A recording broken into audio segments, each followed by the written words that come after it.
Olá, meus amados e amadas, irmãos e irmãs, queridos irmãos, amigos e amigas do Senhor.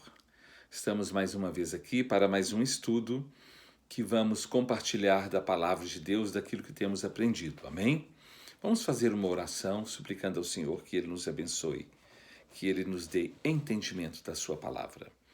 Pai querido, nós estamos mais uma vez na Tua presença e queremos clamar a Ti a Tua bênção, a Tua proteção, o Teu livramento para as nossas vidas e que o Senhor abençoe o nosso entendimento, a nossa capacidade de ouvir, de entender, de captar, de guardar, de compreender tudo aquilo que o Senhor quer nos falar através deste estudo. Abençoa as nossas vidas e produz em nós o fruto que precisa ser produzido para a honra, glória do Teu santo nome. Nós oramos e clamamos em nome de Jesus. Amém, queridos? Meus irmãos, diante de tudo que tem acontecido no mundo hoje, em todas as áreas, em todas as áreas do mundo, em todos os lugares, tanta confusão, tanta perturbação, tanta incerteza de tantas coisas, tanto no mundo político quanto econômico, religioso, moral e em todas as áreas, social, familiar, nós precisamos da bênção de Deus. E nós precisamos ter um conhecimento melhor de Deus. E hoje eu quero compartilhar com vocês uma palavra intitulada Quem de fato é Deus para nós? Quem de fato é Deus para você? Quem de fato é Deus para mim, para nós? Se nós cremos em Deus, nós professamos sobre Deus, a pessoa de Deus, quem de fato é Deus para nós? Para a maioria das pessoas, em todos os lugares do mundo, tanto nas igrejas quanto fora das igrejas, pessoas religiosas ou não religiosas, é muito fácil pronunciar o nome de Deus. É muito fácil falar de Deus, invocar Deus, e até mesmo desprezar ou apenas falar sobre Deus e mencionar o nome de Deus em tantas horas convenientes ou inconvenientes e até mesmo blasfemar. É muito fácil falar Deus. Ah, meu Deus, Deus está vendo. E Deus não vê, Deus. É muito fácil, as pessoas pronunciam o nome de Deus de uma forma muito fácil em todos os lugares, em qualquer lugar, e muitas vezes, conforme eu disse, de forma inconveniente. Na verdade, quem Deus é para cada um de nós? O que Deus significa, na verdade, para cada um de nós? Por que é que realmente acreditamos em Deus? Por que é que acreditamos nele? Ou por que muitas vezes não acreditamos em Deus? Por que é que isso acontece com todo ser humano, com todas as pessoas, em todos os lugares do mundo? O mundo inteiro está passando por uma fase diferente, muito confusa e complexa. Quem não tem uma base sólida de conhecimento e de comunhão com Deus, muitas vezes abandonam aquilo que já aprenderam, Muitos que começam a questionar, muitos esfriam na fé, ficando estagnados, parados, não querem mais agir, não querem mais fazer nada em relação a Deus, enquanto que alguns, não muitos, alguns estão buscando ser fiéis a Deus e ficar firmes com Deus, confiantes no Senhor. Tudo isso é o reflexo natural como resultado de quem de fato é Deus para nós. As nossas atitudes, as nossas reações, o nosso comportamento é uma resposta imediata de quem de fato Deus é para cada um de nós. Como é que nós vemos Deus? Como é que nós enxergamos Deus? Como é que nós entendemos Deus? Como é que nós compreendemos sobre Deus? Tudo isso é o reflexo natural, na nossa vida. Tudo que nós fazemos, toda a nossa reação.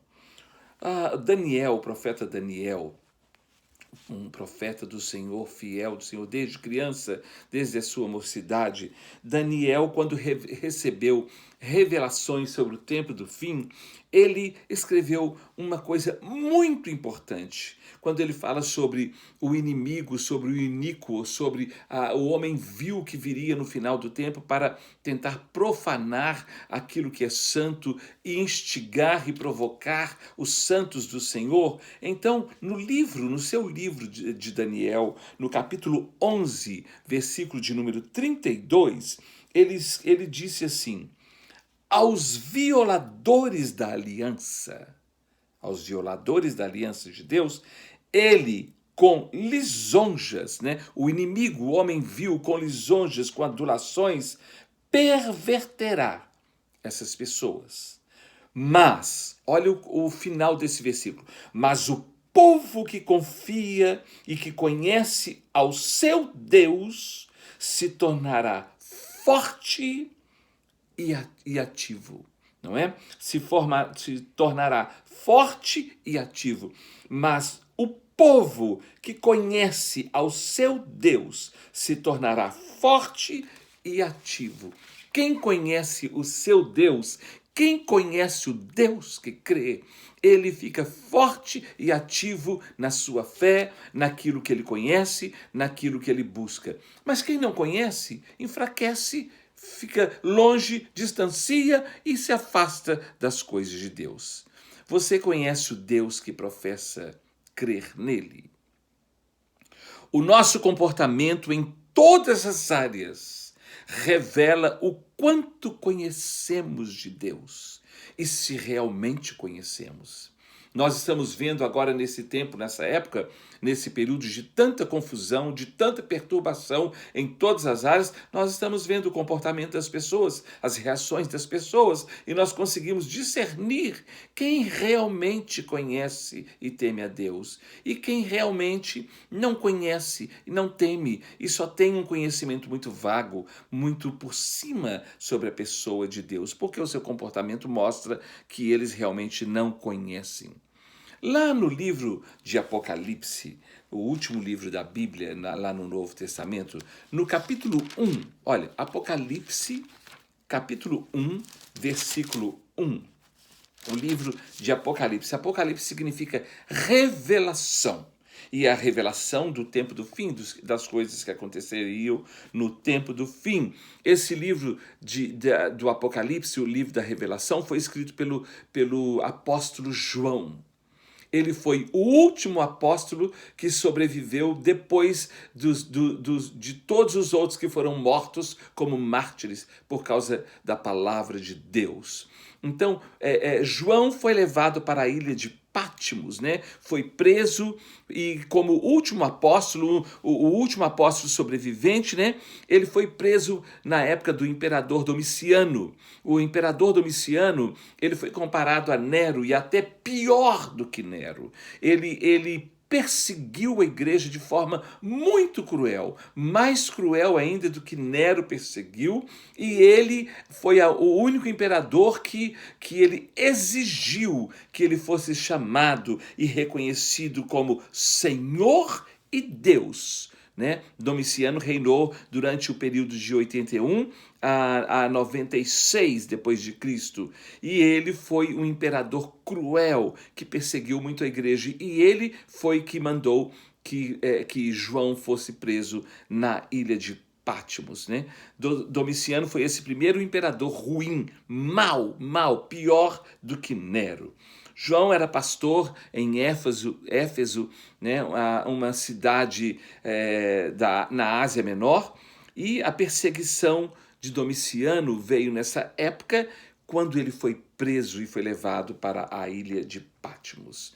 E lá na ilha de Patmos, preso, ele recebeu a revelação do Apocalipse, né? Ou o Apocalipse, que é a revelação do tempo do fim. E ele escreveu tudo isso. Mas eu quero ler algo muito importante aqui. No capítulo 1, versículo 1, ele fala assim: revelação de Jesus Cristo, que Deus lhe deu para mostrar aos seus servos as coisas que em breve devem acontecer, e que ele, enviando enviando por intermédio do seu anjo, notificou ao seu servo João.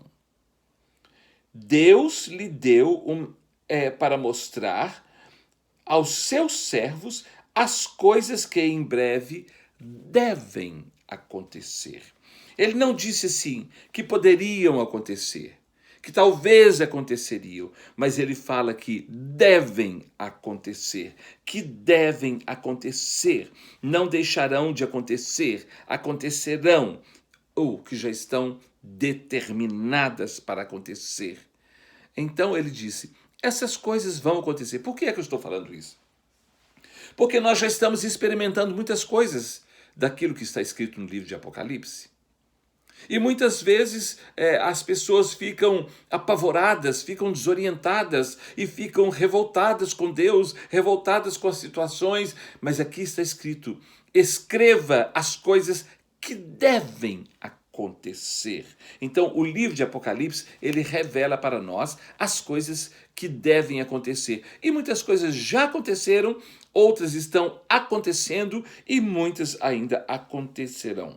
E lá no capítulo 1, no versículo 20, ele fala aqui sobre as 7 igrejas. Olha aqui que coisa impressionante.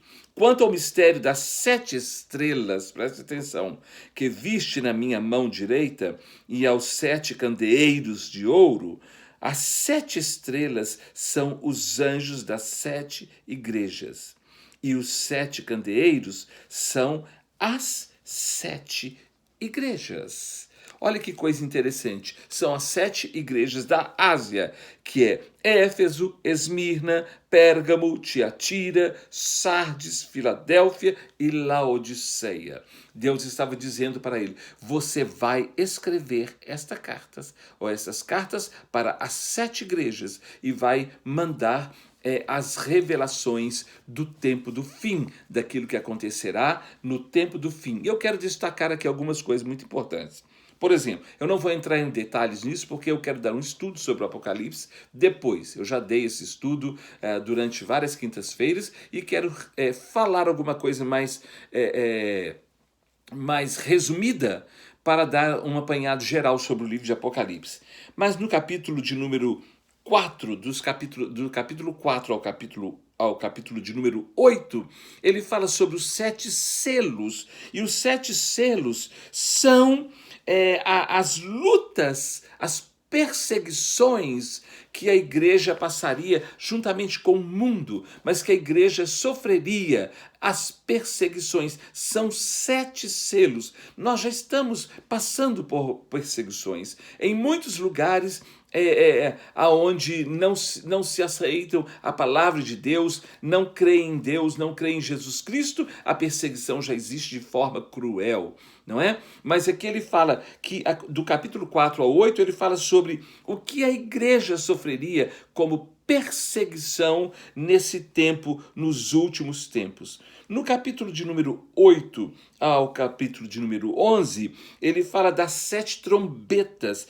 Trombeta é uma anunciação ao arrependimento, não é? São as trombetas que vão anunciar a palavra de Deus e sobre aquilo que vem acontecer no mundo. Então é uma chamada de arrependimento. Acordem, arrependam-se. São as 7 trombetas. Depois nós vamos entrar em detalhes disso, não hoje, mas no outro estudo.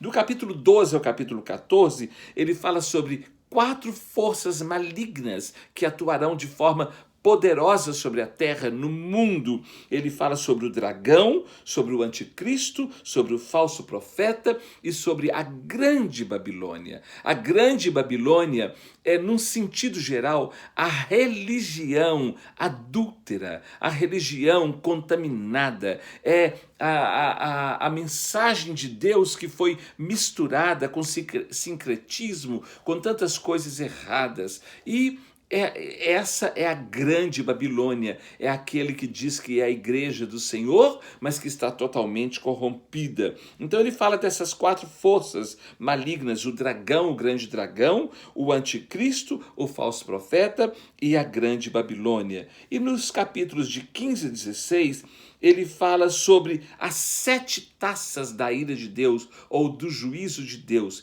que agora já é um juízo para condenação mesmo. Interessante que as 7 trombetas, lá do capítulo 12 ao 14, é uma chamada ao arrependimento e fala também sobre juízo, mas é um juízo parcial, que ele te dá chance de arrependimento. Aqueles que se arrependerem, esses serão salvos. Mas aqui agora no capítulo 15 ao 16 é o juízo final. Aí já não tem mais chance de arrependimento.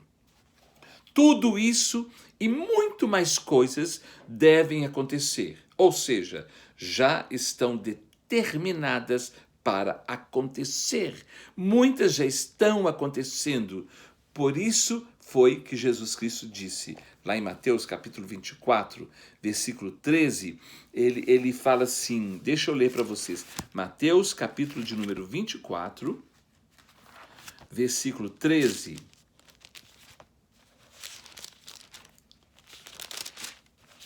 deixa eu achar aqui com calma. Olha, Mateus capítulo 24, versículo 13. Deixa eu só falar uma coisa. Eu estou falando dos acontecimentos.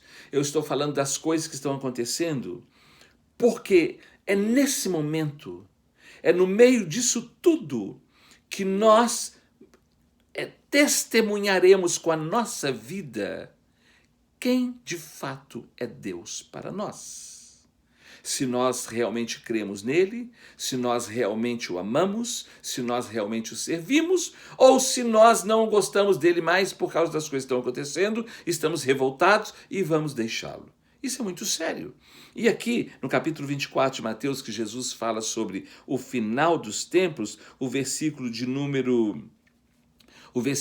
6 e o versículo de número 13 fala assim: e certamente ouvireis falar de guerras e rumores de guerras.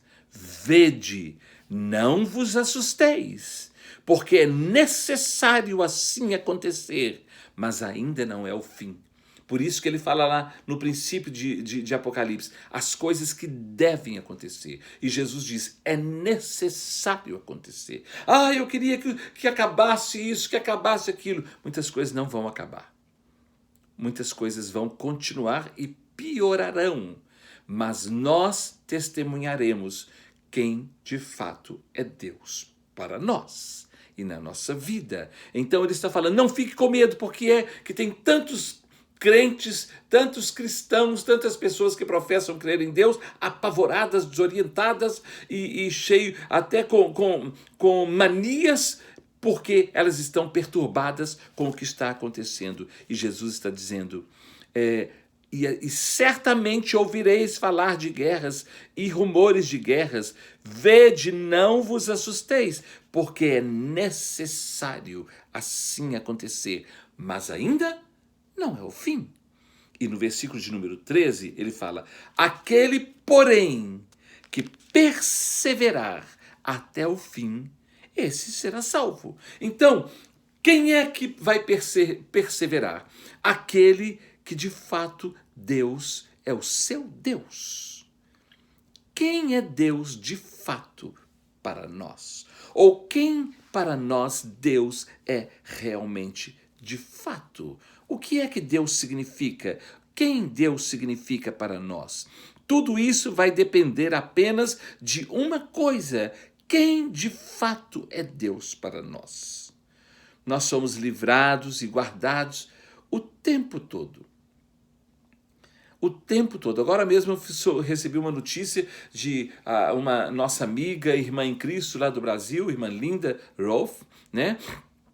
Filha de um casal de missionários que eu conheci, americanos, muitos anos, e um ladrão fugindo da polícia, entrou para dentro da sua casa e ela estava cuidando dos seus 3 netos. E ela estava sozinha e ele escondeu no sótão da sua casa. E Deus deu um grande livramento para ela e para aquelas crianças. Você pode entrar na internet e ver isso.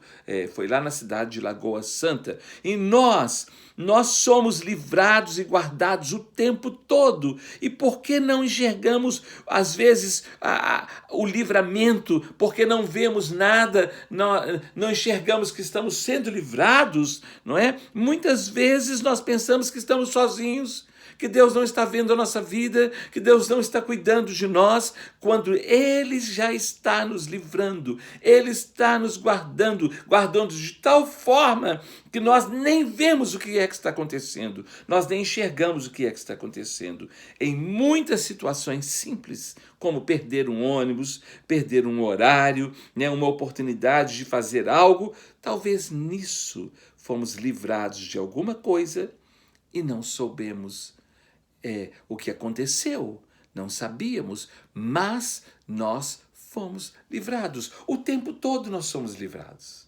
O tempo todo nós somos guardados, porque existe uma guerra no mundo espiritual, no mundo físico e no mundo material, e Deus está sempre nos protegendo e nos guardando. Quando cremos em Deus e colocamos nossas vidas nas suas mãos, podemos ter certeza que o que nos acontece ou o que não nos acontece faz parte da manifestação do cuidado de Deus para conosco, do cuidado, do amor e do livramento que Ele tem para as nossas vidas. Na nossa vida, na vida de quem crê e tem Deus, o acaso não é algo fora da soberania e do cuidado e do controle de Deus.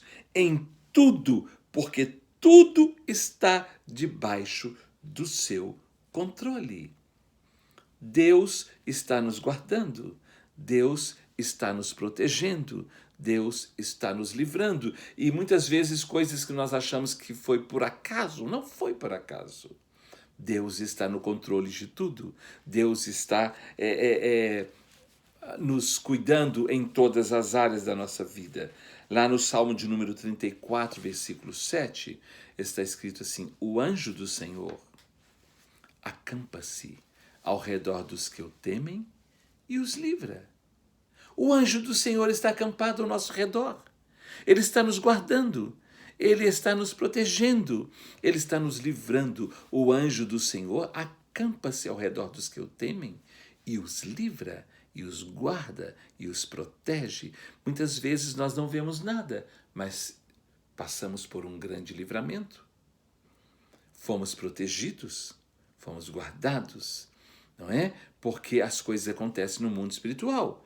E Deus está nos protegendo. As nossas reações a tudo o que nos acontece e passamos na nossa vida ou enfrentamos é um reflexo automático da forma como levamos Deus em nossas vidas. Como é que encaramos Deus, como é que observamos e vemos Deus na nossa vida. Como que nós temos Deus na nossa vida? Jó foi um homem fiel a Deus. E o próprio Deus testemunhou e falou para Satanás que Jó era um homem íntegro, reto, temente a Deus e que se desviava do mal.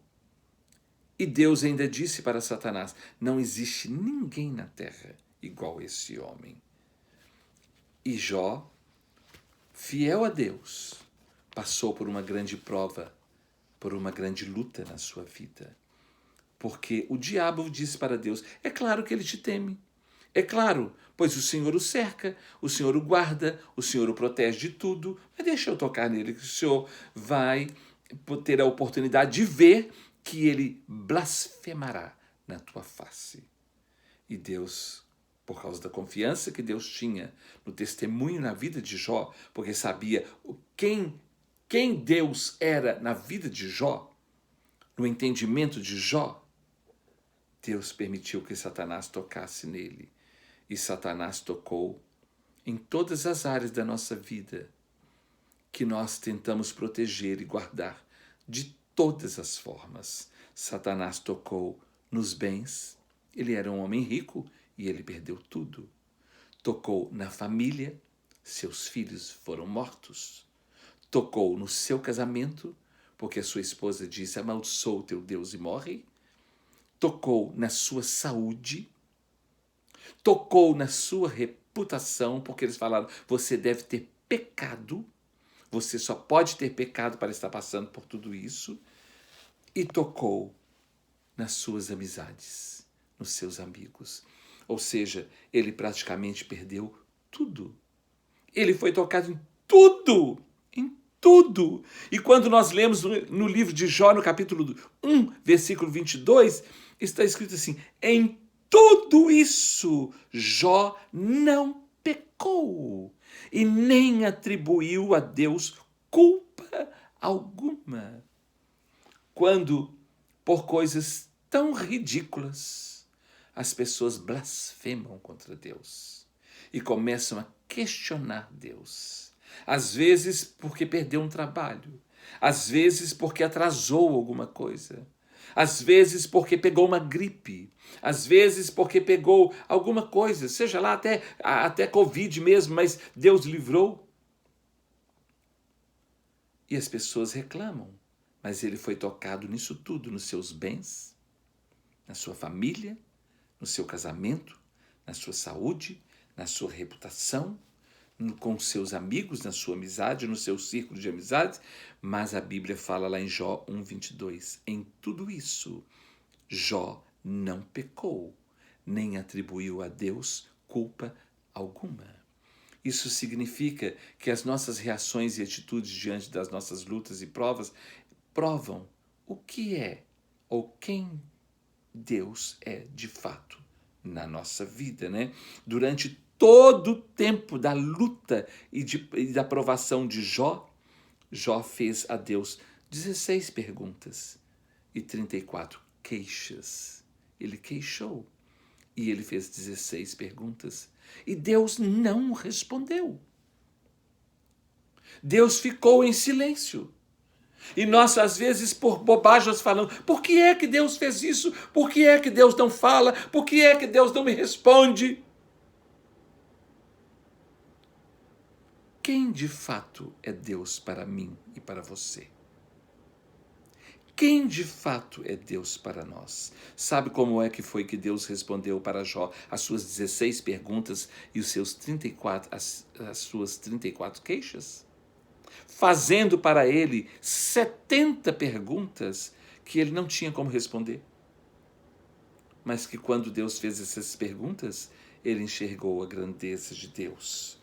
E lá no capítulo 19 de Jó, versículo 25, Jó diz assim: porque eu sei que o meu Redentor vive e por fim se levantará sobre a terra. Porque eu sei que o meu Redentor vive.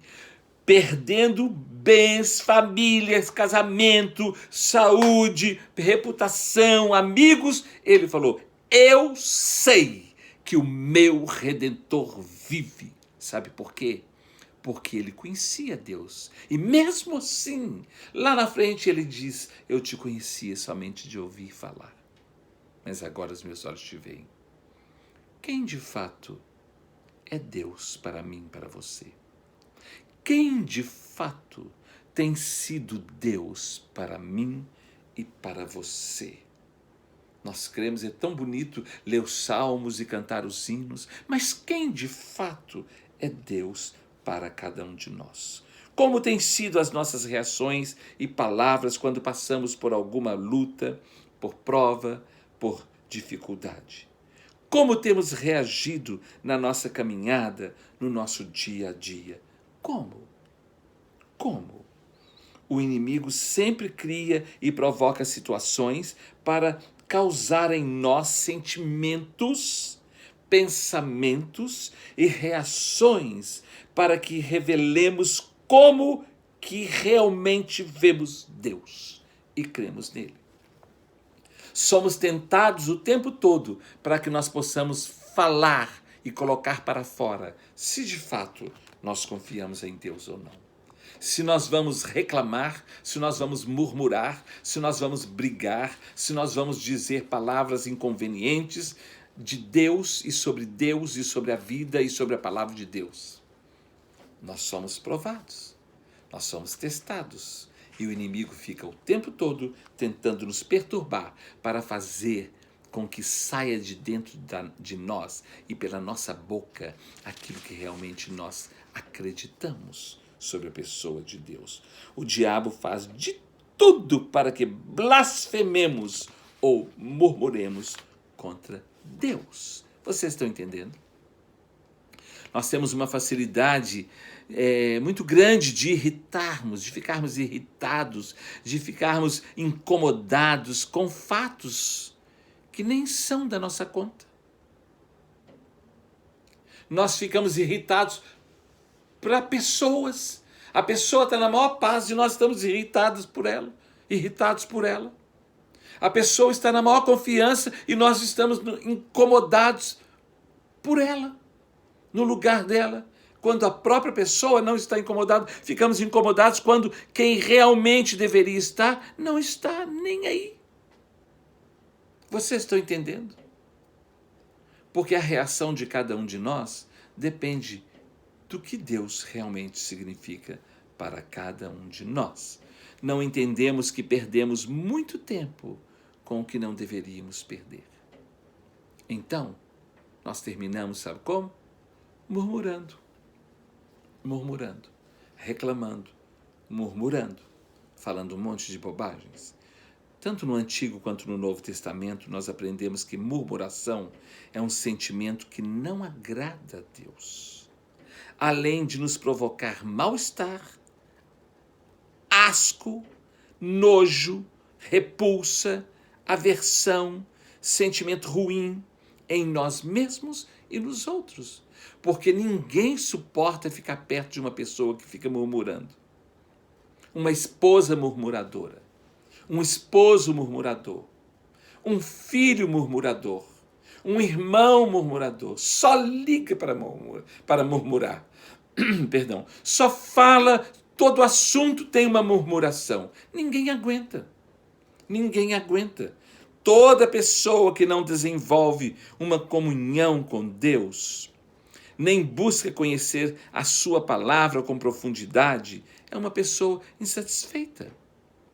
É uma pessoa que ela não é feliz, ela não consegue ver as coisas boas, não é? O tempo todo é assim. Está chovendo, hoje está chovendo. Ou então, está muito calor hoje. Está frio, ou está ventando, está nevando, está seco, está úmido. Para mim já deu, o inverno já deu, já chega, né? Estou querendo agora que o inverno chegue, ou que o sol venha. Agora podia dar um solzinho. São pessoas totalmente insatisfeitas, porque elas não conseguem ver Deus na natureza, em todas as coisas que Ele criou. Não conseguem passar e ver a finalidade, a utilidade da chuva, do sol, da neve, do vento, de tudo. Tudo ela murmura, tudo ela reclama. As pessoas querem o comodismo, a conveniência. Não querem ter nenhum trabalho ou dificuldade. É assim que as pessoas querem viver. E elas dizem que tem Deus. Mas quando vem uma dificuldade, vem um problema, elas reclamam de Deus. Ou reclamam da natureza. Reclamou da natureza, reclamou de tudo, está reclamando de Deus. Porque Deus tem tudo sob o seu controle. Quando estão trabalhando, querem se aposentar. E quando se aposentam, querem trabalhar. Não, eu tenho que pegar pelo menos um bico. É assim. Todo mundo insatisfeito, não é? Vivem enfastiados, enjoados, na mesmice. E hoje o Jó fala, isso é body, I'm body. Vai tomar posição na vida, vai aprender a valorizar todas as coisas, Misericórdia, meus irmãos. Que coisa triste. Às vezes é o pai, a mãe, é o filho, todo mundo igual. Todo mundo igual. E infelizmente os filhos copiam os pais. Copiam os pais. Não é? Se o pai ou a mãe é murmurador, o filho vai ser também. Sempre murmurando. O descaso para com a palavra de Deus e para com o próprio Deus, com Ele, faz com que o ser humano fique vulnerável e permita a intervenção e a intromissão do inimigo nas suas escolhas e decisões. O nosso descaso, a nossa frieza, a nossa indiferença faz com que o inimigo tenha intromissão e ele entre. Por isso que a Bíblia diz, não deis lugar ao diabo. Mas o nosso descaso, frieza e indiferença é um prato cheio para dar lugar ao diabo. Né? O mundo sofre uma grande influência do mal. Lá no Salmo de número 115, versículo 16, está escrito assim, os céus são os céus do Senhor, mas a terra Ele deu aos filhos dos homens. Os céus são os céus do Senhor, mas a terra Ele deu a nós. Só que o que é que nós fazemos na terra? O que é que nós fazemos com a nossa vida? O que é que nós permitimos na nossa vida aqui na terra? O descaso, a frieza e a indiferença em relação à pessoa de Deus é tão grande, inclusive na vida de muitas pessoas que se dizem cristãs e religiosas, é tão grande que a Bíblia fala lá em 1 João 5,19 que nós somos de Deus, mas que o mundo inteiro jaz no maligno. O mundo inteiro dorme, descansa, tranquilo, folgado, no colo do maligno. Quando tentamos tirar alguém de uma situação que precisa sair, ela não quer. Há pouco tempo eu quis ajudar uma pessoa, ela não quer. Ela não quer. Ela quer fazer o que quer. Ela quer ter vitória fazendo o que quer. Mas não é assim. Não é assim. Nós temos que fazer a nossa parte da forma como precisa ser feito, não é? Os céus são os céus do Senhor, mas a terra Ele deu aos filhos dos homens, e os homens permitiu que hoje o mundo ficasse cheio de Satanás. Nós sabemos que somos de Deus, 1 João 5,19, sabemos que somos de Deus, mas que o mundo inteiro jaz no maligno. Quando nós vamos em Isaías, no profeta Isaías, capítulo 24, versículo 5, está escrito, na verdade, a terra inteira está contaminada por causa dos seus próprios moradores, porque eles transgridem as leis. Eles mudam, mexem nos estatutos e mudam para ficar conforme a sua conveniência e quebram a aliança com Deus. Não querem saber da aliança com Deus. Se eles não querem uma vida correta, se eles não querem viver uma vida debaixo de um padrão que é um padrão certo, lógico que eles não quererão Deus. Toda pessoa que quer apoiar aquele que está contra princípios, principalmente aquilo que está de acordo com a palavra e a aliança de Deus, essa pessoa não é de Deus. Essa pessoa está dando lugar ao maligno. Lá em 2 Coríntios, segunda carta do apóstolo Paulo aos Coríntios, no capítulo 4, versículo 4, olha, 4:4. Está escrito assim, que o Deus deste século, que é Satanás, se você vê, esse Deus está com letra minúscula, o Deus do sistema desse século, cegou o entendimento dos incrédulos. Eu falo sempre que conhecimento sem entendimento não te leva a bom termo. Eu preciso ter conhecimento e entendimento. E um grande número de religiosos tem muito conhecimento, mas não tem nenhum entendimento. Então, eles dão lugar ao maligno. Então, aqui fala, O Deus deste século, o Deus do sistema deste século, cegou o entendimento dos incrédulos para que não lhes resplandeça a luz do Evangelho de Cristo. Então, ele cegou o entendimento. As pessoas não conseguem entender. Elas ouvem, mas não entendem. Elas leem, mas não entendem. Elas são ensinadas, mas não entendem. Então, porque não entendeu, elas fazem tudo errado.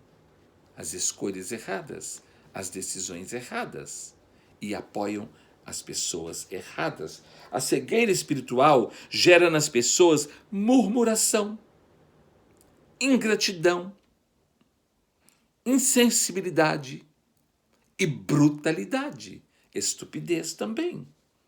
Lá em 1 Coríntios capítulo 2, versículo 14, está escrito que o homem natural, ele não aceita as coisas do Espírito de Deus. Para ele, essas coisas são loucuras. E ele não pode entendê-las, porque as coisas espirituais se discernem espiritualmente. Então não tem como. Toda pessoa que não tem comunhão com Deus, que não desenvolve uma comunhão com Deus, toda pessoa que não desenvolve cultuar a Deus, estar junto com o povo de Deus cultuando, que só vai quando quer, de vez em quando, só participa quando quer, de vez em quando, essa pessoa ela é vazia. Essa pessoa é vazia das coisas de Deus. Ela não tem costume de ler a Bíblia, ela não gosta de ler a Bíblia, ela não tem paciência de ler a Bíblia, ela não estuda, ela não assiste um estudo completo, ela não participa de um culto completo, e se participa, ela está voando o tempo todo. Essa pessoa, ela está longe de Deus. Essa pessoa, ela está cega e sem entendimento. Isso é muito sério. Ter carteirinha de membro de igreja, ou ser membro e fazer parte de um hall de membros, não significa que você tem realmente Deus na sua vida, e muito menos que você é salvo. Porque o nosso nome tem que estar escrito no livro da vida. Mas só está escrito no livro da vida o nome daquela pessoa que realmente ama, serve e teme a Deus. Não é qualquer um que entra ali, não é mesmo? Nós precisamos conhecer mais de Deus e desenvolver nossa comunhão com Ele. Lá em Jeremias, profeta Jeremias, capítulo 29, versículo 13, fala: buscar-me-eis e me achareis, quando me buscardes de todo o vosso coração. Não é de qualquer jeito. Não é de vez em quando você acha que deve ou não. É quando buscar a Deus de todo o coração.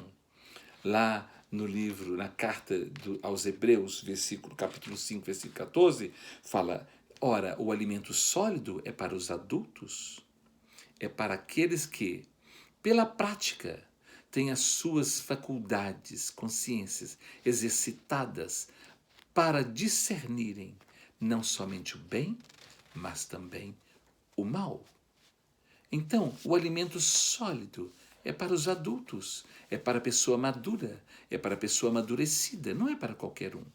E não tem como amadurecer se eu sou leviano, se eu sou indiferente, se eu só faço as coisas de Deus e em relação a Deus quando eu quero, quando eu tenho vontade e debaixo do meu mimimi. Vocês estão entendendo, queridos? Quem de fato é Deus para nós? Quando não conhecemos Deus na verdade e de verdade, não conseguimos enxergar o bem. Não enxergamos valor em nada. Por isso não valorizamos as coisas da forma como deveríamos valorizar. Não conseguimos ter um futuro bom. O nosso futuro é determinado por aquilo que nós decidimos acreditar, seguir e obedecer. A murmuração produz uma ação perversa contra nós mesmos, contra a vida da própria pessoa. Porque murmuração é ingratidão. O murmurador é preso pela a sua própria insatisfação. Ele está preso pela sua própria insatisfação. Quanto mais murmuração, menos Deus na vida. A ausência de Deus causa infidelidade, infelicidade e destruição. Quem de fato é Deus para nós? Deixa eu te dizer uma coisa. Lá em Efésios capítulo 2, versículo 1, não é? Quando nós vamos lá, João 3,16 fala, porque Deus amou o mundo de tal maneira que deu o seu Filho unigênito, para que todo aquele que nele crer não pereça, mas tenha vida eterna. Então Deus nos amou a ponto de dar o seu Filho. E aqui em Efésios 2, versículo 1, fala assim, que Ele, o Filho de Deus, Ele vos deu vida, estando vós mortos nos vossos delitos e pecados, nos quais andaste outrora segundo o curso deste mundo, segundo o príncipe da potestade do ar, do espírito que agora atua nos filhos da desobediência, entre os quais todos nós andávamos outrora, fazendo a vontade da carne e dos pensamentos, e éramos por natureza filhos da ira como os demais. Eu falei do Efésios 2, de 1 a 3. Mas o versículo 1 fala assim, Ele vos deu vida. Meus irmãos, sem Deus nós estamos mortos. E Ele nos deu vida. E nós precisamos saber disso, que esse Deus nos deu vida. Nós temos vida. Lá em Colossenses, capítulo 1, versículo 13, fala que Ele nos libertou do império das trevas e nos transportou para o reino do Filho do seu amor. Nós fomos tirados do reino das trevas. Nós fomos levados para o reino do Filho do seu amor. Esse é o nosso Deus. Esse é o nosso Deus que nos libertou, que nos deu vida, que nos tirou do império das trevas, do domínio do mal e nos colocou sobre o seu domínio, sobre o reino do Filho do seu amor. Lá em 1 Pedro, capítulo 2, na primeira carta de Pedro, capítulo 2, deixa eu ler aqui para vocês, versículos 9 e 10, olha aqui que coisa maravilhosa. Primeira epístola, primeira carta de Pedro, capítulo de número 2, os versículos 9 e 10, fala assim, é porque o Senhor sabe livrar da provação. Deixa eu ver se é isso mesmo. Não, estou em 2 Pedro, perdão, queridos. Eu quero a 1 Pedro, aquele ali é outra bênção maravilhosa. 1 Pedro, capítulo 2, versículos 9 e 10, fala assim, vós, porém, sois raça eleita, sacerdócio real, nação santa, povo de propriedade exclusiva de Deus, a fim de proclamardes as virtudes daquele que vos chamou das trevas para a sua maravilhosa luz. Vós sim, que antes não erais povo, mas agora sois povo de Deus, que não tinhais alcançado misericórdia, mas agora alcançastes misericórdia. Deus nos colocou noutro patamar, noutra situação. Hoje nós somos dele, nós não éramos povo dele, mas hoje nós somos dele. Esse é o nosso Deus. Quem é de fato Deus para nós? Por isso que nós temos que regozijar e glorificar e adorar ao Senhor e não ficarmos num marasmo, numa preguiça, num desânimo. Não, meus irmãos, a nossa atitude, as nossas reações revelam quem de fato é Deus para nós. Olha que coisa impressionante, lá em Efésios, capítulo de número 2, Efésios capítulo 2, versículo 13, fala assim, 2:13, fala assim, mas agora, em Cristo Jesus, vós que antes estáveis longe, fostes aproximados pelo sangue de Cristo. Nós estávamos longe, mas nós fomos aproximados para Deus pelo sangue de Jesus. Pelo sangue de Jesus. Quanto mais próximos de Deus, mais de Deus nós temos. Quanto mais distantes de Deus, menos de Deus nós temos. E nós vemos isso pelo comportamento das pessoas, a vida, a atitude de cada pessoa, não é? O nosso Deus. Quem é Deus de fato para nós, para mim, para você? O nosso Deus é o El Shaddai, o Todo-Poderoso, o onipotente, onipresente e onisciente. El Shaddai é o Todo-Poderoso. O nosso Deus é o Elohim. Elohim é o Deus absoluto.